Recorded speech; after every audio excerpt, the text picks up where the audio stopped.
দেখুন, আমি কোনো মন্দির মসজিদের লড়াইয়ের কথা বলিনি। এই লড়াই হিন্দু মুসলমানের নয়, এই লড়াই ভারতীয় ইতিহাসের পুনরুদ্ধারে। সিকান্দার শাহ একজন লুটেরা, তিনি গৌড় সাম্রাজ্যের সমস্ত স্থাপত্য ধ্বংস করেছিলেন এবং সেখানেই থেমে থাকেন। আদিনাথের মন্দিরকে সম্পূর্ণ ধ্বংস করে আজকে সেখানে আদিনা মসজিদের নামে চালিয়ে দেওয়া হয়েছে। আজও সেই মন্দিরের মধ্যে জনিপীঠ বিদ্যমান, পদ্মকমল বিদ্যমান, সেখানে লক্ষ্মীর হাতের চিহ্ন সেটা সেখানে আছে, গণেশের মূর্তি আছে। এখন প্রশ্ন হচ্ছে, এটা তো প্রোটেক্ট করার ব্যবস্থা করতে হবে।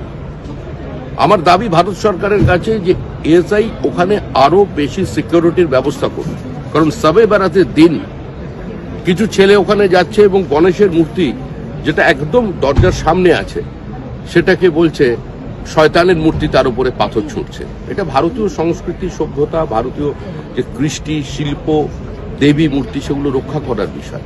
এগুলোকে আমরা ধ্বংস দিতে পারি না। এমনকি সাম্প্রতিককালে তৃণমূল কংগ্রেসের সাংসদ ইউসুফ পাঠান, তিনি আদিনা মসজিদে গিয়েছিলেন এবং গিয়ে আদিনা মসজিদের মাহাত্ম্য বর্ণনা করতে গিয়ে যে ছবি তিনি সোশ্যাল মিডিয়ায় পোস্ট করেছেন, তাতেও দেখা যাচ্ছে যে তার পিছনে হিন্দু আর্টিফ্যাক্টস বিদ্যমান। এই চিত্র মন্দিরের ভিতরে আছে। আমি চাই সমস্ত মানুষ আজকে এটাকে দেখুক। যা জ্ঞানপীঠে আছে, যা অতীতের তথাকথিত বাবরি মসজিদে ছিল, যা কাশী বিশ্বনাথে আছে, তাই কিন্তু আমাদের পশ্চিমবঙ্গে কাটরায় আছে, আদিনা মসজিদে আছে।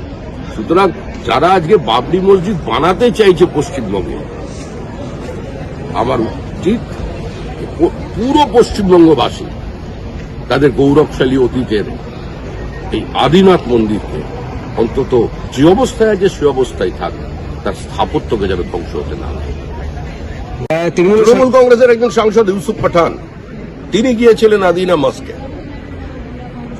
তিনি গিয়ে তার দরজার সামনে দাঁড়িয়ে তার অপূর্ব ইসলামিক স্থাপত্যের বর্ণনা করে একটি ভিডিও পোস্টও করেছিলেন।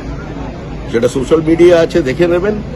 তারও মাথার পিছনে জল করছে হিন্দু স্থাপত্যের নিদর্শন। সুতরাং ওটা আদিনা মসজিদ নয়, আদিনাথের মন্দির, যার জন্য প্রাণ দিয়েছিলেন জিতু সাঁওতাল ব্রিটিশের গুলিতে 1932 সালের ডিসেম্বর মাসে। বাংলার সঠিক খবর সঠিক সময় জানতে ফলো রাখুন RN TV বাংলা।